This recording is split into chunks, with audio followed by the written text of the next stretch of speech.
आप सभी साईं भक्तों को जय साईं राम, बिलेटेड हैप्पी दिवाली। कैसे हैं आप सब और कैसी रही आप सबकी दिवाली? बेशक कुछ लोगों की बहुत बहुत बहुत अच्छी रही होगी और इक्वली कुछ लोगों की बहुत डल गई होगी। बट मैं सबसे यही कहूँगी कि अपनी आशाओं को हमेशा जागृत रखिए, कोशिश करते रहिए और खुश रहिए। अंदर से खुश रहिए, वो बहुत ज़रूरी है। हर फेज़ ऑफ लाइफ आता है जाता है, चीज़ें होती रहेंगी, तो ज़्यादा परेशान नहीं होना है। और इसके साथ मैं आज जो एक्सपीरियंस शेयर करूँगी, पहले कुछ अपनी बातें कह लेती हूँ, कुछ एक्सपीरियंस है जो भी है, उसके बाद जो मैं आज एक्सपीरियंस शेयर करूँगी, इनका ऑलमोस्ट 1 ईयर पहले एक्सपीरियंस आया था। और ना ये मुझे बार बार कहती थी कि आप मेरे एक्सपीरियंस डालो, तो इनका जो मैंने स्टोर करके रखा था ना, हर नंबर के साथ स्टोर करके रखती हूँ जो भी व्हाट्सएप से आते हैं।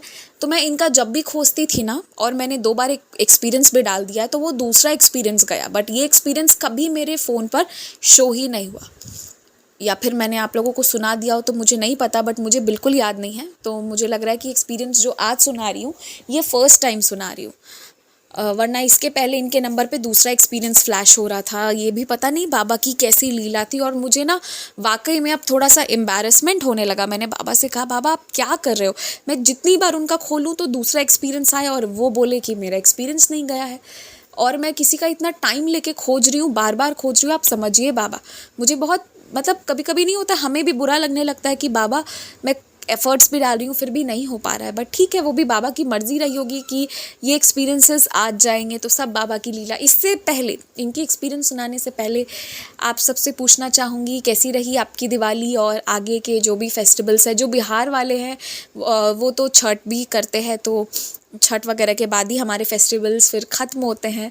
पर जो बाकी स्टेट्स के लोग हैं तो मुझे उतना आइडिया तो है नहीं, बट स्टिल मैं बता रही हूँ। मैं अभी दिवाली की शॉपिंग करने के लिए जब गई थी, तो मुझे पता नहीं था। मैंने सोचा कि मैं कान्हा जी के लिए बेड जो है वो ऑनलाइन या कहीं से मंगवा लूँगी या देखूँगी, क्योंकि मार्केट जाने का उतना टाइम नहीं मिलता है, तो पता नहीं कहाँ मिलेगा, क्या होगा, जो भी है।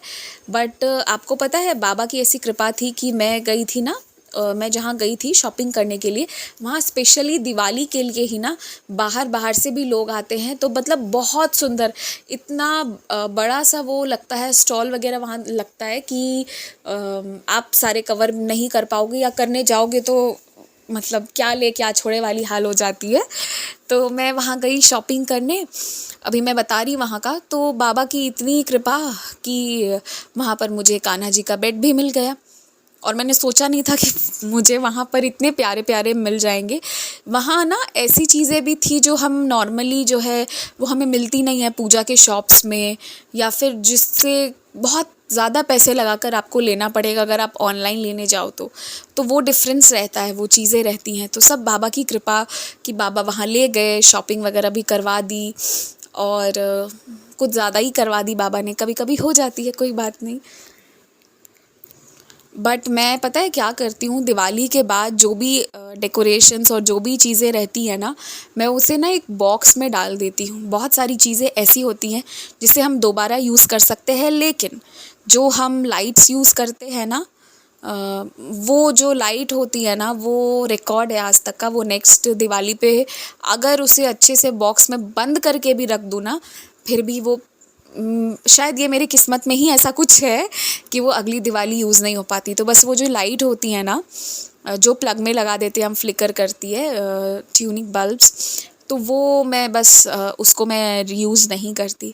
बाकी दिवाली की बॉक्स जो है वो इस बार और एक और बॉक्स ऐड हो जाएगी। मैंने इतनी सारी शॉपिंग कर ली बाबा की कृपा से। तो मैं बस यही बता रही हूँ कि ये भी बाबा की कृपा ही है।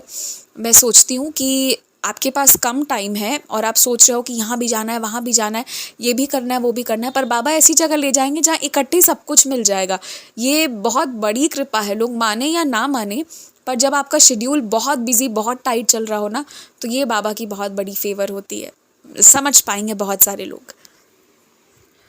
और सबसे बड़ी बात तो ये थी ना कि अभी आप बिहार का सोचिए, यहाँ स्वामी समर्थ के कोई भी टेम्पल आपको नहीं मिलेंगे, मतलब मेरे नॉलेज में नहीं है ऐसे। जाते आते मैंने कभी कहीं नहीं देखा हो।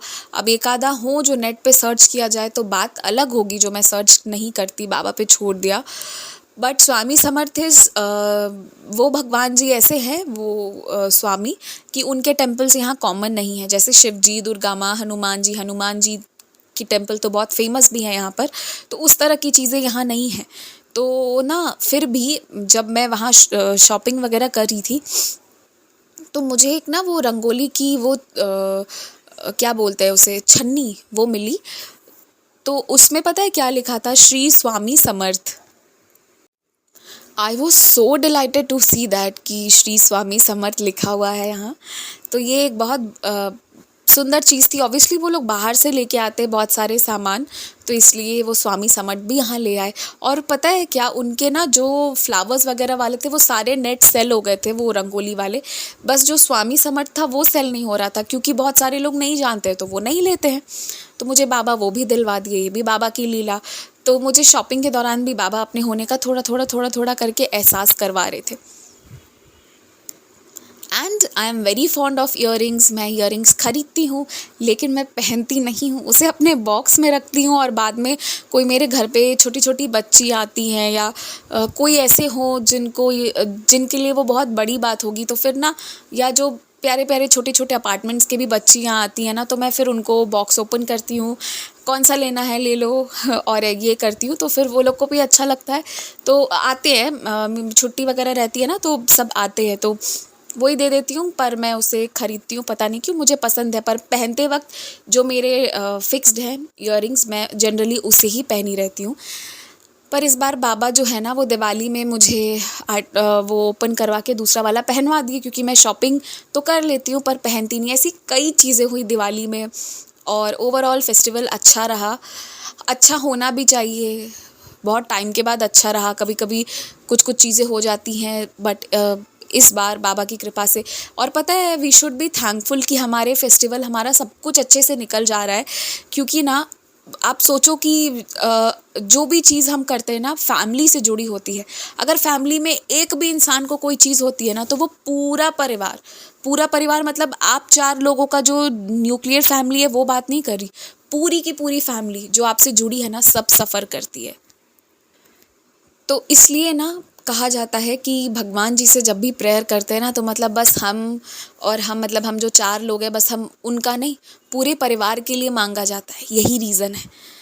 क्योंकि अगर ग्रैंड पेरेंट्स का किसी का भी डेथ हो जाए, कुछ भी हो जाए, तो फिर आप तो वो फेस्टिवल सेलिब्रेट नहीं कर सकते ना। तो यही बात होती है, इसीलिए हमेशा पूरे परिवार के लिए ब्लेसिंग्स मांगी जाती है, और पूरे परिवार के अच्छे स्वास्थ्य के लिए कामना की जाती है, और थैंक्स गिविंग भी पूरे परिवार के बिहाफ पे किया जाता है। That is the reason why. तो ये थी त्योहारों की बात।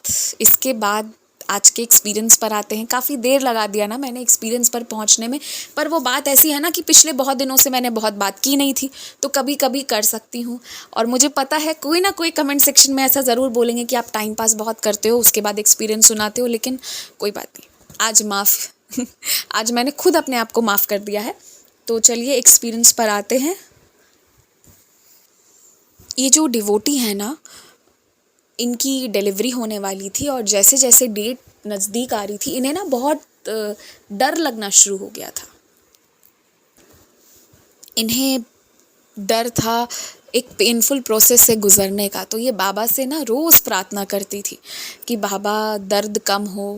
ऑब्वियसली वो एक बहुत ही डेंजरस और पेनफुल है, और उसमें मतलब उसके बाद जो एक मदर का भी जन्म होता है, ऐसा कहते हैं ना, क्योंकि उसमें जान जाने की भी खतराएं होती हैं। तो ये भी डर रही थी और बाबा से लगातार प्रार्थना कर रही थी। तो एक दिन पहले, जिस दिन डॉक्टर ने इनको 1 फ़रवरी को बुलाया था कि आप आ जाओगे, ये लास्ट ईयर का एक्सपीरियंस है आई थिंक, या 2022 का, मुझे याद नहीं आ रहा, पहले का है। हाँ 2022 ही था पहले, मैं गलती से 24 में चली गई थी अभी, सॉरी। हाँ, तो ये ना, इनको डॉक्टर ने 1 फ़रवरी को कहा था कि आप आ जाना, एडमिट हो जाना। तो जब ये 1 फ़रवरी को जाने वाली थी, उसके एक दिन पहले ये श्री साई सच्चरित्र जी पढ़ रही थी, बाबा से प्रेयर कर रही थी, और वही अध्याय खुला जिसमें एक स्टोरी इनको मिली जिसमें कि बाबा ने ना उनकी डिलीवरी के टाइम पे उनको कहा था कि आप ऊदी जल पी लेना तो सब कुछ डिलीवरी हो जाएगी। ये स्टोरीज़ हैं साई सच्चरित जी में, अगर आपने पढ़ा होगा तो। एक कायस्थ प्रभु जाति की महिला की भी स्टोरी है और एक और स्टोरी है। तो इनको ना वही मिली, तो इनको लगा ना कि बाबा इन्हें गाइड कर रहे हैं, तो इन्होंने एक ऊदी बॉटल बनाकर रेडी कर लिया हॉस्पिटल जाने को, और ये उसे हॉस्पिटल में ऊदी जल को ग्रहण भी कर रही थी। बाबा से इनका केवल इतना ही था कि बाबा रक्षा करना, और मतलब ऐसा कुछ भी नहीं हो, मतलब I don't want to go through the painful process. First को इनको इंजेक्शन लगाई गई, इन्हें पेन नहीं हो रहा था आर्टिफिशियली, उसके बाद भी कुछ नहीं हुआ। सेकंड को भी जब इनको आर्टिफिशियली पेन जनरेट करने की कोशिश की गई, तो जब इनको लगाया तो थोड़ा बहुत दर्द होना शुरू हुआ। तो जो नर्स थी वो चेक करके गई, तो उन्होंने कहा कि नहीं, अभी इनको कुछ भी नहीं हो रहा है, कोई कॉन्ट्रैक्शन, कोई मूवमेंट, कुछ नहीं है अभी। और विद इन सम टाइम जो दूसरी नर्स आती हैं, इनको हल्का हल्का पेन हो रहा था, बट एकदम बेयरेबल था, ऐसा कुछ भी नहीं हुआ जैसा मतलब जितना भयंकर हो चीज़ें हो जाती हैं।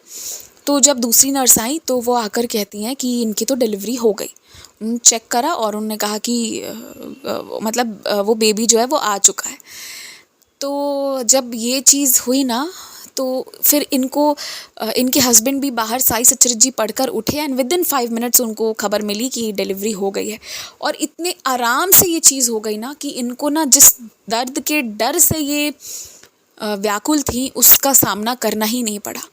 तो ये एक बहुत बड़ी लीला है, अगर आप ध्यान से सोचिए ना, तो ये एक बहुत बड़ी लीला है कि इनको कैसा वो, मतलब आप सोचो कि बाबा ने इनके पेन को कितना कम कर दिया था कि इनको उस चीज़ का भी एहसास नहीं हुआ कि इनकी डिलीवरी हुई। तो इतने आराम आराम से बाबा ने निकाल दिया। तो ये थी बाबा की इनकी लाइफ में कृपा, और इनकी एक ब्यूटीफुल सी प्यारी सी बेबी गर्ल हुई, बाबा की लक्ष्मी। तो ये बहुत सुंदर साई कृपा इन्होंने शेयर किया, और मुझे लगा कि ये चीज़ आप सब ध्यान देकर सुनिएगा। आपको डर है ना किसी भी बात का, चाहे वो दर्द कितना भी बड़ा क्यों ना हो, आप बाबा को बोलिए, बाबा की ऊदी लीजिए, बाबा पे विश्वास रखिए, आप देखिए वो सब कुछ जो है वो छूमंतर कर देंगे, जैसा कि इस अनुभव में भी हुआ। ऐसे एक्सपीरियंसेस हम सब लोग ने कहीं ना कहीं कराई होगा कि वैसे तो समस्या बहुत गंभीर थी, लेकिन बाबा ने बहुत सी चीज़ों को बहुत आराम आराम से निकाला होगा। तो ये बाबा की लीला है। ये बाबा की लीला क्या, ये बाबा का प्रेम है हमारे प्रति। हमसे वो इतना प्यार करते हैं कि वो बस ये फेवर हमारे लिए कर गए। तो बाबा पे विश्वास रखिए, उनसे प्यार करिए, और ये बात मान के चलिए कि बाबा हैं, बिल्कुल हैं। ये सबूत गवाह ये सब सबसे अलग हटिए, और अपने लॉजिक इलॉजिक के बाहर जाकर सोचिए, तो आपको पता चलेगा वो हैं। देखिए, मैं आपको एक बहुत ज़्यादा तो नाम वगैरह नहीं बता सकती, पर इतना तो ज़रूर बता सकती हूँ कि वो जो डिवोटी है ना, उनके हस्बैंड, वो अपने बहुत ही पढ़ी लिखी थी, बहुत अच्छे प्रोफेशन में थी, पर उनके हस्बैंड जो है ना वो उनसे बहुत कम थे, पर उनकी शादी तो हो गई थी, ठीक है। अब उस ज़माने में, मतलब वो हैं अभी भी, ऐसा नहीं है कि उस ज़माने में मतलब किसी और की अब है ही नहीं, ये ज़माना ये भी उनका, जितने लोग आज भी जिंदा है सबका ज़माना है ये। जैसे बहुत सारे लोग कहते हैं ना कि हमारे ज़माने में जब तक आप हो तब तक आपका ज़माना है, वो बात नहीं है। बट मैं ये कह रही हूँ कि पहले के टाइम पे ना हो जाती थी शादियाँ, करवा दी गई शादी। तो इनकम का प्रॉब्लम था, प्रोफेशन तो अच्छा था, लेकिन कोई भी प्रोफेशन अच्छा होता है, लॉयर हो, टीचर हो, डॉक्टर हो, प्रोफेशन तो अच्छा ही है, प्रोफेशन में प्रॉब्लम नहीं है। पर उस प्रोफेशन को डेलीगेट कौन कर रहा है, उस ड्यूटी को, इस पे मैटर ये बात करता है कि उसे कर कौन रहा है, निभा कैसे रहा है। तो ना उनकी इनकम जो थी बहुत कम थी, बहुत हालत बहुत ख़राब थी, तो लग रहा था कि पता नहीं कैसे क्या होगा। तो किसी ने उनसे कही कि आप एक बार जाओ वैष्णो देवी होकर आओ। तो वो वैष्णो देवी गए, वो वैष्णो देवी से आए, फिर धीरे धीरे धीरे धीरे करके उनके लाइफ में उनके इकोनॉमिक जो प्रॉब्लम्स थी ऐसी ड्रास्टिकली चेंज हो गई, ऐसी चेंज हो गई ना कि उसके बाद आज उनके पास जितना धन दौलत शोहरत जो भी है, शोहरत भी जितनी है वो आप सोच भी नहीं सकते, जैसे कि पूरा का पूरा शहर उन्हें जानता हो, इतना इतना फेम दिया। ये मैं बता रही हूँ, मतलब कहाँ क्या है ये सब तो मैं नहीं बता सकती। I am really sorry. यहाँ पे पूछिए आप, या पर्सनल में पूछिए। जो नहीं बता सकती वो नहीं बता सकती, इसलिए मत पूछिएगा। किसका है भरोसा करना है तो मानिए, नहीं तो फिर माता रानी तो जानती हैं क्या बता रही हूँ। तो मैं बस वही कह रही हूँ कि कृपा होती है, पर आप इसलिए मत जाइए उनके पास कि मुझे पैसे दे दो। आप बस उनके पास जाइए ना कि आप मुझे अपने दर्शन दे दो। आप देखो, आपका सब कुछ वो इंतज़ाम करके रखेंगे। सिर्फ पैसे के लिए जाना ये कोई बात नहीं है। जब आप उन पे विश्वास करके सब कुछ छोड़ेंगे तो वो सारा इंतज़ाम कर देते हैं। तो वो ना, मतलब वो लोग फिर अटल उनका विश्वास हो गया माँ के चरणों में, और वो जितने फ्रीक्वेंसी के साथ और जितने जितने दिनों के लिए वहाँ जाते रहते हैं, तो उसका कंपैरिजन अब कोई नहीं कर सकता। तो वही बता रही हूँ कि कृपा है। आप ये शक मत करिए कि भगवान है या नहीं है, ये बहुत गलत बात होगी अगर आप शक करेंगे तो। अभी मैं भी कहीं कहीं ट्रैवल करी थी, सारी बातें शेयर करना सही नहीं समझती हूँ, इसलिए शेयर नहीं करती हूँ। लेकिन ऐसे ना, जैसे आप लोग सोचते हैं, कभी कभी मैं भी पूछती हूँ कि हालांकि एक्सपीरियंसेस हम सबको हुए रहते हैं, लेकिन फिर भी हमारा मन है, मैं पूछ लेती हूँ, आप सुन तो रहे हो ना, आप सुन रहे हो ना। और कभी कभी कहती हूँ कि मुझे फ़ील नहीं आई, आप मुझे फ़ील कराओ अपने होने का। ये भी कह देती हूँ कभी कभी कि मुझे लग रहा है कि आपने छोड़ दिया है बिल्कुल, आप अपने होने का एहसास कराओ। और किसी ना किसी रूप में आपको ईश्वर के एहसास भी होंगे, और वो बहुत सुंदर होते हैं, बहुत सुंदर होते हैं। इसलिए शक मत करिए। शक करिएगा तो ठीक है, उनसे बात करिए, उनको कहिए कि मैं आप पे शक करने ही आई हूँ या आया हूँ। एक समय था मुझे बाबा पे विश्वास नहीं होता था, और तब भी मैं एक्सपीरियंस सुनाती थी। शुरू के दिन थे, रोज़ विश्वास होता था और रात होते होते तक विश्वास टूट जाता था। फिर अगले दिन विश्वास के साथ उठती, फिर रात होते होते तक विश्वास टूट जाती।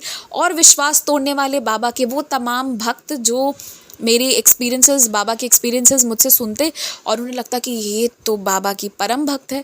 काहे की भक्त हूँ। कुछ लोग पता है शुरू में मुझे कहते थे कि वो आपने वो कॉटन वाली स्टोरी पढ़ी, कॉटन ट्रेडिंग वाली स्टोरी पढ़ी। एक तो ऐसी इंग्लिश बोलते कॉटन ट्रेडिंग, पता नहीं क्या बोलते कि मुझे पहले समझ ही में नहीं आता कि बोल क्या रहे। मैं बस ना हाँ ना ना ऐसी करती। और फिर वो कॉटन ट्रेडिंग में ये हुआ था वो हुआ था, मैं मुझे नहीं पता भाई, मैं कुछ नहीं, मैं बस चुप होके सुन रही हूँ, मुझे पता ही नहीं, मैंने साई सच्चरित जी पढ़ी ही नहीं। वो स्टार्टिंग की बात थी। बाद में पढ़ा तो अच्छा कॉटन ट्रेडिंग ऐसे बोलते थे ना वो, कि बाद में अच्छा कॉटन ट्रेडिंग कह रहे हैं। ये बाद में फिर मुझे समझ में बहुत बाद में आई थी, उनसे बात हो गई, बहुत दिन हो गए उसके बाद। तो उस वक्त ना लोग बहुत कंट्रीब्यूट करते थे मुझे नेगेटिविटी पहुंचाने में, कि रात होते होते तक ऐसी ऐसी बातें कह जाते, मैंने इसकी सेवा इतने सालों तक करी और बाबा ने ऐसा नज़र लगाया, मेरा परिवार बर्बाद हो गया, ये हो गया वो हो गया, ऐसी ऐसी बातें कहते। मैंने तो इतनी भक्ति करी, और मुझे ना उस वक्त डर लग जाता कि मैं कहाँ फंस गई हूँ। एक आधा बार तो लगता था कि मतलब बाबा ना, बाबा है ही नहीं, वो तो कोई मतलब बहुत खतरनाक चीज़ है जो पता नहीं क्या कर जाते हैं जो उनकी पूजा करता है। तो मुझे डर भी लगता था। लेकिन एक बात जो मैं रोज़ बाबा से कहती थी कि बाबा मेरा हाथ छोड़ना मत, मुझे अपनी शरणों में रखना। तो मुझे लगता है कि वो एक टाइम था, और फिर उसके बाद धीरे धीरे धीरे धीरे करके बाबा ने फिर एक ही बात समझाई कि तुम्हें नहीं पता ना मेरे और उसके बीच में क्या हुआ, क्या बातें हुई, क्या गाइडेंस मिली, क्या करना था, क्या किया, क्या नहीं किया, क्या मांगा, क्या नहीं मांगा। So when you don't know, don't interfere. जब तुम्हें पूरी बात पता नहीं है तो तुम एक को सपोर्ट या दूसरे को डिस्करेज कैसे कर रहे हो। और एटलीस्ट लोग झूठे हो सकते हैं, पर मैं तो झूठा नहीं हूँ ना, मैं तो साईं हूँ, मैं कृष्ण हूँ। तो तुम मेरे पे शक करोगे, मैंने तुमको बनाया, मैंने पूरी दुनिया बनाई, मैं ब्रह्मांड नायक, तुम मुझ पे शक करोगे और उन पे विश्वास करोगे जो सच और झूठ वाला गेम खेलते रहते हैं इस दुनिया में। यही चीज़ बाद में बाबा ने समझाई, और उसके बाद मन शांत हो गया। उसके बाद ये लगने लगा कि भाई तुम्हारी भक्ति, तुम्हारा विश्वास, और उसी हिसाब से कृपा मिलेगी। जिसे विश्वास होता है ना, आप एक बात जान लीजिए, वो ये कभी नहीं पूछेगा कि क्या उपाय कर लूँ कि बाबा जो है वो सुन लेंगे। उसे पता है कि वो सुन रहे हैं। बहुत होगा, कोई डाउट आएगी, कोई कन्फ्यूजन आएगा कि ये विधि कैसे करना है, या फिर इसका क्या लाभ है, या इससे क्या मिलता है, वो ये पूछेंगे। पर वो ये कभी नहीं पूछेंगे कि बाबा है या नहीं है, या कैसे सुन लेते, ये सब नहीं करेंगे। और जिनका विश्वास नहीं है ना, वही ये सब काम करते रहते हैं, घूमते रहते हैं। कोई ज़रूरी नहीं है कि आप साईं बाबा की पूजा करो, पर जिसकी करो ना विश्वास से करो, वरना मत करो। साफ एकदम मत करो। उनके मंदिर में जाके बोल के आओ कि मुझे विश्वास नहीं होता, जैसा मैं राम जी के साथ करती थी। मैं उनको बोल के आती थी कि सब तो कहते हैं प्रणाम करो आपके सामने, पर मुझसे नहीं होता, सॉरी। मैं हनुमान जी की पूजा करती पर उनको कहती कि मतलब मेरी आपसे बहुत सारी ग्लिचेस हैं, आपने कुछ कुछ चीज़ें बहुत गलत करी हैं, आपने सीता माँ को बहुत तंग करा है, तो मैं सॉरी, मैं आपकी पूजा नहीं कर पाऊँगी। अब मुझे कहा जाता जाओ प्रणाम करो, जय श्री राम करो, अरे निकले अंदर से तब ना कोई जय श्री राम करेगा। पुरानी बात है ये। तो मैं उनको रोज़ कह के आती थी मुझे आप पसंद नहीं, आप या तो आप अपनी बात समझाओ मुझे या फिर तो मैं आपसे नफ़रत करती रहूँगी, आपने जो सीता माँ के साथ करा है। तो ये सारी चीज़ें हमने की हुई है, तो यही बात है। बट आप बोलिए, एटलीस्ट बोलेंगे तो चीज़ें क्लियर होती चली जाएंगी। कृष्ण जी से भी जब प्रॉब्लम थी मैंने कहा, और धीरे धीरे पढ़ा, जाना, सुना, समझा।